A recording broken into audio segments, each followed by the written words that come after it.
ناظرین، میں ہوں رحمان بگٹی۔ آج ہم بات کرتے ہیں پاکستان میں موجود تاریخی شہر موئن جو دڑو کا۔ پاکستان میں واقع 40,000 کی آبادی والا جدید شہر جس میں رہنے والے کہاں گئے کچھ معلوم نہیں۔ پاکستان کے گرد آلود جنوبی صوبے سندھ کے میدانوں میں دنیا کے ایک قدیم تہذیب کے بہت ہی حیران کن کھنڈرات موجود ہیں جن کے بارے میں دنیا کے اکثر لوگوں نے کبھی سنا ہی نہیں۔ جب میں دنیا کے اس قدیم شہر میں تھا تو میں نے اس کے ماحول کا جائزہ لیا تو ہوا کے ہلکے جھونکوں نے گرمی کی شدت کو کم کر دیا۔ لاکھوں سرخ اینٹوں کے ذریعے یہاں پیدل چلنے کے راستے اور کنویں بنے ہوئے تھے جو مختلف محلوں کے جال کو ایک دوسرے سے ملاتے ہوئے نظر آتے ہیں۔ بودھ مت کا ایک قدیم گول گنبد بوسیدہ حالت میں قائم نظر آیا جس کے نیچے وسیع سیڑھوں پر مشتمل حمام والا تالاب بنا ہوا ہے۔ یہاں صرف چند لوگ ہی موجود تھے۔ میں لاڑکانہ شہر کے ان کھنڈرات میں تھا جو مرکزی شہر سے 1 گھنٹے کی مسافت پر تھے۔ اس قدیم شہر کا نام موئن جو دڑو تھا۔ آج اس شہر کے محض کھنڈرات باقی رہ گئے۔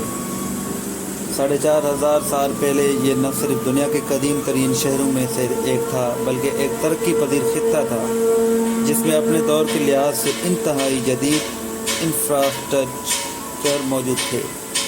موئن جو دڑو جس کا سندھی زبان میں مطلب مردوں کا ٹیلا ہے، ایک زمانے میں پھولنے والی وادی سندھ کی تہذیب جس کی تہذیب بھی کہا جاتا ہے سب سے بڑا شہر تھا جس نے کانسی کے دور میں شمالی مشرقی افغانستان سے شمال مغربی ہندوستان تک اپنا عروج دیکھا۔ خیال کیا جاتا ہے کہ موئن جو دڑو میں کم از کم 40,000 لوگ آباد تھے۔ اس شہر میں 2500 قبل مسیح سے 1700 قبل مسیح تک ترقی کی۔ ارشاد علی سولنگی ایک مقامی گائیڈ ہیں جو موئن جو دڑو میں کام کرنے والے اپنے خاندان کی تیسری نسل سے ہیں۔ سولنگی نے وضاحت کی کہ یہ ایک شہری مرکز تھا جس کے سماجی، ثقافتی، اقتصادی اور مذہبی روابط میسوپوٹیمیا اور مصر کے ساتھ تھے، لیکن قدیم مصر اور میسوپوٹیمیا کے شہروں کے مقابلے جنہوں نے ایک ہی وقت میں ترقی کی تھی۔ موئن جو دڑو کا نام پاکستان سے باہر بہت کم لوگوں نے سنا ہے۔ یہ 1700 قبل مسیح میں ختم ہو گیا تھا اور آج تک کسی کو قطعی طور پر یقین نہیں ہے کہ اس شہر کے باشندے یہاں سے کیوں نقل مکانی کر گئے ہیں یا وہ کہاں گئے ہیں۔ موئن جو دڑو میں نکاسی آب کے لیے بنائی گئی تمام نالیاں مکمل طور پر ڈھکی ہوئی ہیں۔ آثار قدیمہ کے ماہرین پہلی بار 1911 میں اس علاقے میں اینٹوں کے کام کی اطلاعات سننے کے بعد آئے تھے، تاہم archaeological survey of India ASI نے یہاں سے برآمد ہونے والی اینٹوں کے بارے اس خیال کو ابتدا میں مسترد کر دیا کہ یہ قدیم دور کی ہو سکتی ہیں اور نتیجتاً یہ جگہ مزید کئی برسوں تک غیر محفوظ رہی۔ 1922 میں ایک ASI افسر RD بینرجی کی یہاں تعیناتی تک اس کی اہمیت کو کسی نے محسوس نہیں کیا تھا۔ ان کا خیال تھا کہ انہوں نے اس جگہ ایک مدفون گنبد دیکھا، ایک ٹیلے جیسا ڈھانچہ جہاں بودھ مت کے پیروکار عموماً مراقبے کے لیے بیٹھتے تھے۔ ان کی اس رائے کی وجہ سے اس علاقے میں کھدائی کے کام کا آغاز ہوا اور 1980 میں یونیسکو نے موئن جو دڑو کا نام عالمی ثقافتی ورثوں کے فہرست میں شامل کیا۔ اس قدیم شہر کی جو باقیات خاص طور پر برطانوی ماہر آثار قدیمہ کی ماہر سر جان مارشل نے دریافت کی، ان سے اس کے شہری زندگی معیار کا اندازہ ہوتا ہے جس کی تاریخ میں اس سے پہلے کوئی مثال نہیں ملتی۔ یونیسکو نے موئن جو دڑو کو وادی سندھ کی بہترین محفوظ کھنڈر کے طور پر سراہا۔ شاید شہر کی سب سے حیران کن خصوصیات صفائی کا نظام تھا جو اس کے ہم عصروں سے کہیں زیادہ جدید تھا، جبکہ مصر اور میسوپوٹیمیا میں نکاسی آب اور نجی بیت الخلاء دیکھے گئے، لیکن وہ محض امیروں کی عیش و عشرت کے لیے تھے۔ موئن جو دڑو میں جگہ جگہ چھپے ہوئے بیت الخلاء اور ڈھکے ہوئے نالے اور نالیاں بنی ہوئی ہیں۔ جب سے کھدائی شروع ہوئی ہے، اجتماعی استعمال کے لیے 12 میٹر ضرب 7 میٹر کے ایک بہت بڑے عظیم حمام سمیت نجی اماموں کے نظام کے علاوہ 700 سے زیادہ کنویں برآمد کیے جا چکے ہیں۔ حیرت انگیز طور پر بہت سے نجی رہائش گاہوں میں بیت الخلاء پائے گئے اور کچرے کو ایک جدید ترین سیوریج کے نظام کے ذریعے خفیہ طور پر ٹھکانے لگایا جاتا تھا۔ یہ ایک شہر کا پیچیدہ اور جدید نظام ہے جس میں ہم آج کے دور میں رہنا چاہیں گے۔ بروکلن کے پریٹ انسٹیٹیوٹ کے ماہر آثار قدیمہ اور ایسوسی ایٹ پروفیسر عظمیٰ زید رضوی نے کہا ہے یہ ایک شہر کا پیچیدہ اور جدید نظام ہے جس میں ہم آج کے دور میں رہنا چاہیں گے۔ عظمیٰ زید رضوی نے 2011 میں اس قدیم شہر کے بارے میں ایک مقابلہ بے عنوان Mohenjo Daro the body and the domestication of waste لکھا تھا۔ موئن جودڑو کے باسی بھی اپنے ماحول کو سمجھتے تھے، چونکہ یہ شہر دریائے سندھ کے بالکل مغرب میں واقع تھا، اس لیے انہوں نے سالانہ سیلاب سے خود کو بچانے کے لیے متاثر کن سیلابی دفاعی بند اور نکاسی آب کے نظام بنائے ہوئے تھے۔ مزید یہ کہ موئن جودڑو سمندری تجارتی رابطوں کے درمیان ایک کلیدی مرکز تھا جو وسطی ایشیا سے مشرق وسطیٰ تک پھیلا ہوا تھا۔ صدیوں سے انہوں نے مٹی کے برتنوں، زیورات، مجسموں اور دیگر اشیاء کے پیچیدہ تراشے ہوئے ٹکڑے تیار کیے جو میسوپوٹیمیا سے لے کر موجودہ عمان تک ہر جگہ دریافت ہوئے۔ موئن جودڑو کے باسی بہت ہی اعلیٰ معیار کے نقش و نگار والے برتن تیار کرتے تھے۔ آج اس قدیم شہر کے کھنڈرات کو پکنک ٹیبلز اور سایہ دار درختوں اور سبز باغات کے ساتھ ایک مقامی پارک میں تبدیل کر دیا گیا۔ تاہم پاکستان کے دوسرے حصوں میں سے سیاح شاد و نادری اس دور دراز مقام پر آتے ہیں اور غیر ملکی سیاحوں کی تعداد تو بہت ہی کم آتی ہے۔ میں نے اس شہر کی قدیم پیچیدہ گلیوں میں گھومتے ہوئے بہت سے کنویں، اونچی دیواریں جو بہت ضروری سایہ فراہم کرتی تھیں، اور نکاسی آب کے لیے ڈھکی ہوئی نالیاں دیکھی ہیں جو بہت ہی حیران کن کر دیتی ہیں کہ یہ سب کچھ کئی ہزار سال پہلے تعمیر کیا گیا تھا۔ موئن جودڑو کی صفائی ستھرائی اور گندے پانی کو ٹھکانے لگانے کے فن میں مہارت حاصل کرنے کی وہ واحد اعلیٰ خصوصیات نہیں تھی جنہوں نے باشندوں کو دیگر ابتدائی تہذیبوں سے ممتاز کیا۔ ماہرین آثار قدیمہ نے مشینوں کے کمی کے باوجود معیاری تعمیراتی مواد کے استعمال کو خاص کر سراہا ہے۔ رضوی نے وضاحت کی کہ تمام اینٹوں کا تناسب 1 2 4 ہے، اگرچہ وہ ایک ہی شکل کے نہیں ہیں۔ یہ جاننا ضروری ہے کہ یہ تمام اینٹیں ایک طرح کی ڈیزائن کی حساسیت کی پیروی کر رہی ہیں۔ اس بات کا احساس ہے کہ وہ اپنے شہر کو کیسا دیکھنا چاہتے ہیں۔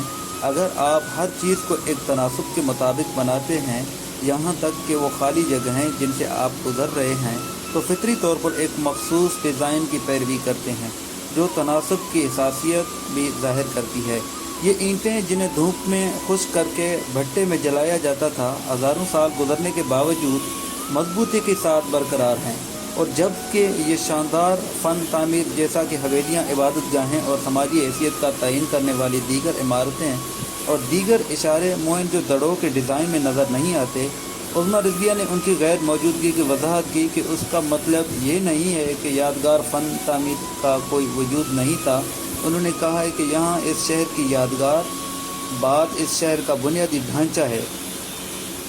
اینٹوں نے کئی بنے ہوئے فٹ پاتھ پر چلتے ہوئے جو شہر کے اونچے حصے کی جانب لے جاتا تھا، میں نے اپنے آپ کو شہر کے نچلے حصے میں پایا جو موئن جودڑو کے 300 ہیکٹر سے زیادہ رقبے پر مشتمل ہے، اور اس میں کسی زمانے میں شہر کے خوشحال محلے آباد ہوں گے۔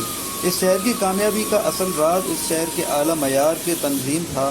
درجنوں تنگ سڑکیں منصوبہ بندی گلیوں کے جال میں 90 ڈگری کے زاویوں کے ساتھ پھیلی ہوئی ہیں۔ مقامی گھروں کے دروازے بشمول غسل خانوں میں دہلیز کا استعمال اس برعکس نہیں جو آپ کو آج بھی کسی گھر یا عمارت میں ملے گا۔ رضوی نے کہا ہے کہ جب آپ ایک دہلیز دیکھتے ہیں تو آپ کو معلوم ہوتا ہے کہ کسی نے سوچا ہے کہ اندر اور باہر ہونے کا کیا مطلب ہے۔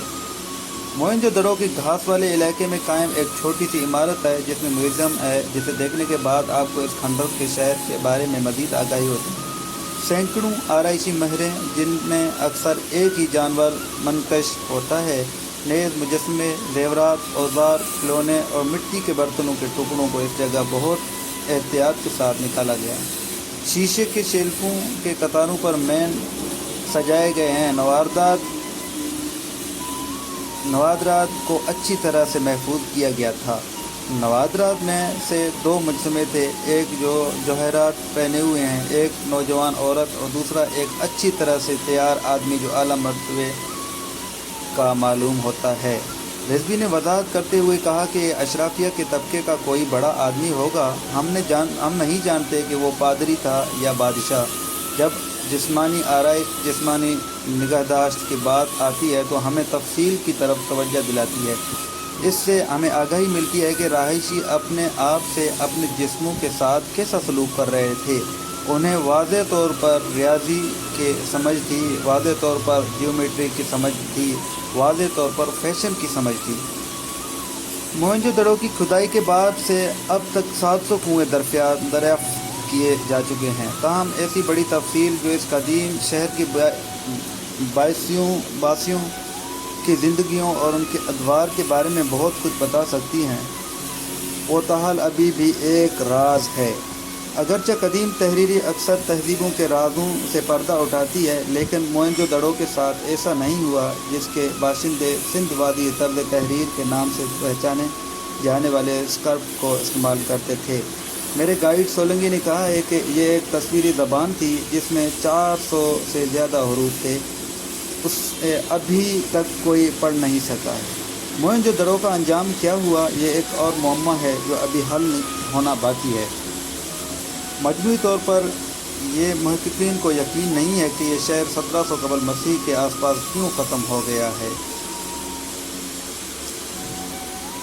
اسے خالی کر دیا گیا ہے، حالانکہ بڑے پیمانے پر خیال کیا جاتا ہے کہ آب و ہوا کے عوامل نے اس کی بربادی میں ایک کردار ادا کیا ہوگا۔ اس کے باوجود رضوی نے وضاحت کی کہ موہنجو دڑو کا غائب ہونا کوئی فوری واقعہ نہیں تھا۔